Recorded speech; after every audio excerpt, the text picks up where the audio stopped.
Welcome back for Story of the Day for Thursday the 21st of May 2020, and we're at chapter 60, Speeding Through Fire. Behind them, Jack and Grandpa could hear another missile being launched.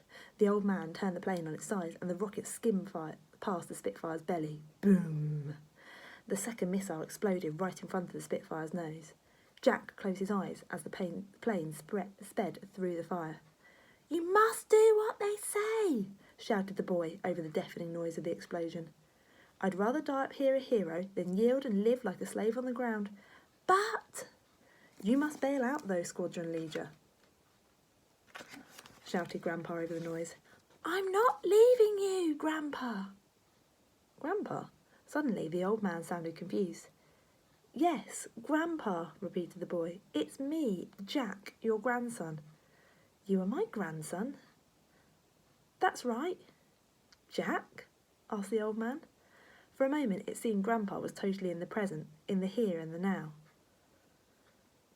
"Yes, Jack.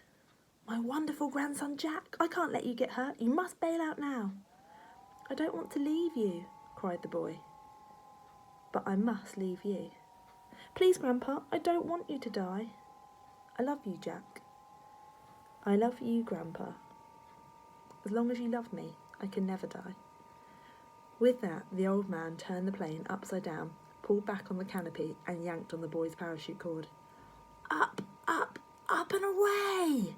shouted Grandpa after his grandson, giving him one last salute. Chapter 61, Down to Earth. At once the parachute opened, and the drag plucked Jack from the fighter plane. The two Harrier jump jets thundered past him as he watched the Spitfire climb higher and higher. As the boy descended back to Earth, he stared up at the sky. Soon the Spitfire became nothing more than the tiniest dot in the distance. Soon that dot disappeared from sight altogether. "Up, up, up and away," the boy said to himself, tears streaming down his face. When Jack looked down, he saw London coming into view. The busy metropolis was peaceful from up here. The river, the parks, the roof, all the great buildings were neatly packed next to each other, like squares on a board game.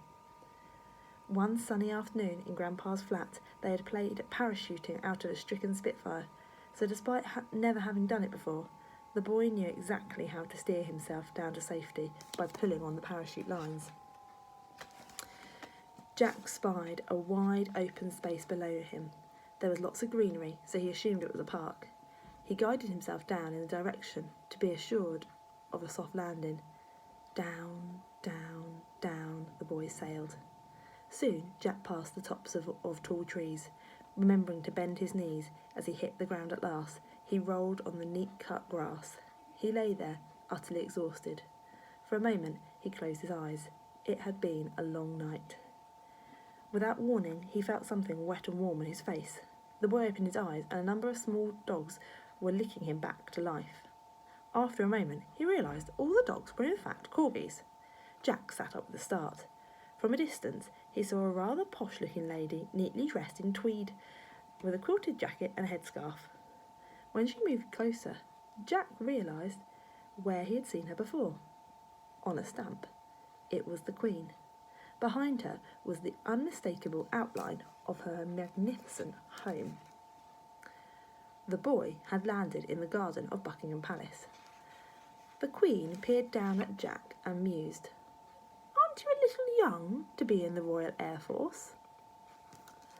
And tomorrow we will pick up for part 4, The Way to the Stars.